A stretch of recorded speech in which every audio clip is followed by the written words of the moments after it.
Welcome to episode 2C, part of 3 videos where I review 4 entry-level fly fishing kits.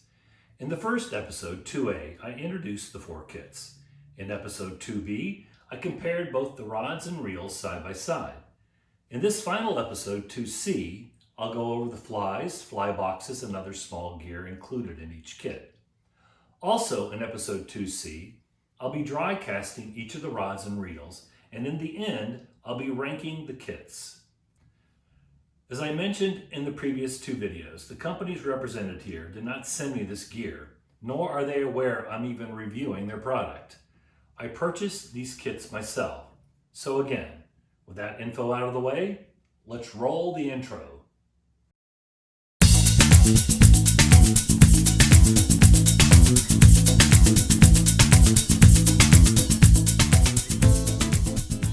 Here we have the extra pieces that each one of these kits gives you. They all 4 have a fly box. You can see the quality of the first 2, the most expensive, second most expensive. These are all fairly good quality fly boxes. They have a seal on them that's waterproof. These last 2 are kind of cheap little plastic ones. They're fine. It's interesting to me because this third one here, which is the Plusinno, they give you these floats. They give you split shot, but they give you all dry flies, they're called. You normally use a float in a split shot when you're using a nymph. Let's see if I can get this back in here. So I'm not quite sure why. Talking about these flies, it looks to me that this set here is probably more what you'd find in the United States. These are some kind of terrestrial or ants. Could be here.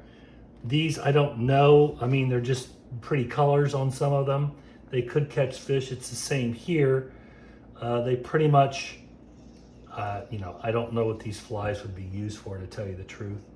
And it's the same here. This one, they've got a couple of terrestrials in. These emulate some kind of hornet or bee. This is a somewhat of a royal wolf. It's not the best quality, and I'll go into when I talk about flies.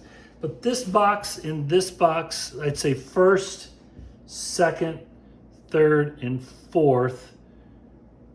Well, they gave you these extra here. So first, second, third, fourth in terms of usage of any of the flies that you would do, at least on the Northeast coast. I live up in Northeast Ohio, so I fish in Western Pennsylvania for trout.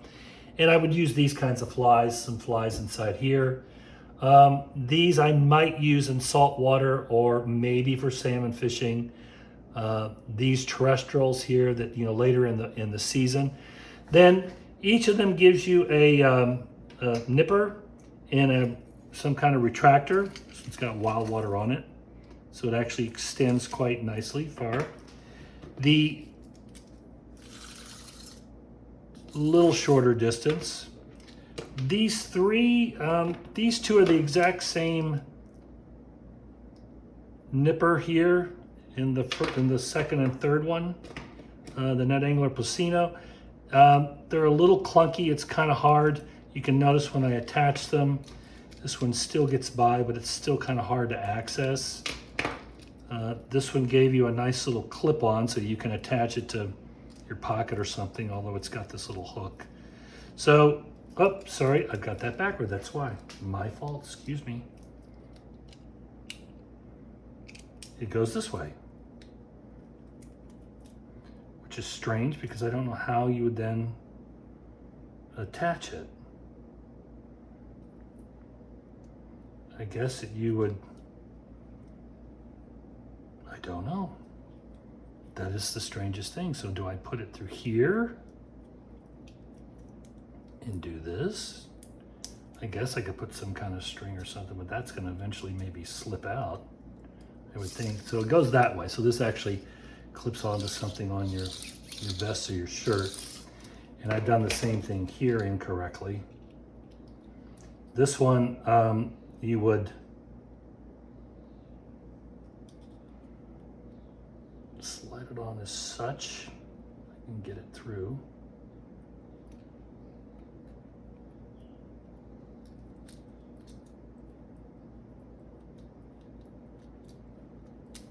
There you go.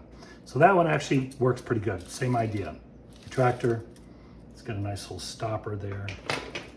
So does that one. And then this one, it's standard. I really like this little nipper. In these 4 video clips, you see me actually dry casting, testing out each one of the rods and reels.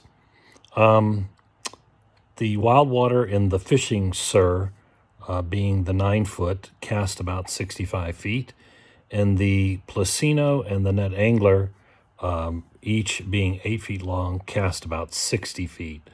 The action on these, the Wild Water is actually a fairly stiff rod. I found the FishingSir to be a little bit soft, and then the Plusinno and the NetAngler to be that kind of mid-action.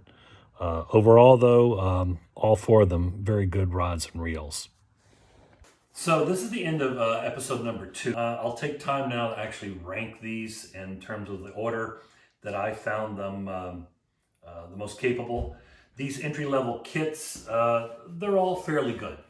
I would say, though, that the one that's the first one is this Wild Water right here. The action on it's quite nice. All the reels are exactly the same. I mean, there's hardly any variation inside of them. So I don't think you can really rank those. They're all good reels. There's no problem with them. There's no way for me to really describe or talk about the actual fly line. I didn't take it out on the stream. They all cast fairly far. The 2 9 feet cast about 65 feet, and the 2 8 feet cast about 60 feet. In terms of ranking, again, the Wild Water comes in number 1. FishingSir and NetAngler are close 2. And then the Plusinno is 3rd. Mainly because of this carrying case. I'm not a really big fan of the soft carrying case. It would be very easy to get the damage the rod snap this inside. I would recommend that they look into probably remanufacturing with the exact same equipment. The rod's quite nice, and I would look into making probably more of a hard case. So this is the end of the episode number 2. I will now talk about ranking these 4 entry-level fly fishing kits. The Wild Water comes in number 1, I would say. Number 2 is actually the Fly FishingSir. Some of that is the kind of flies that they give you and the few little elements I described, the nippers in the actual retractable holder. But it's a close second with the NetAngler. Now again, these 2 are 9 feet, these 2 are 8 feet. They cast, the 2 9 feet cast about 65 feet, the 2 8 feet cast about 60 feet very easily. And so I would rank these in order of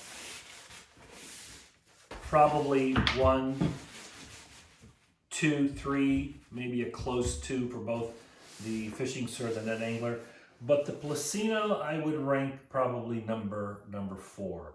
The main reason being is this carrying case. I'm not a really big fan of how they actually use this soft case. It has the potential to really crack inside.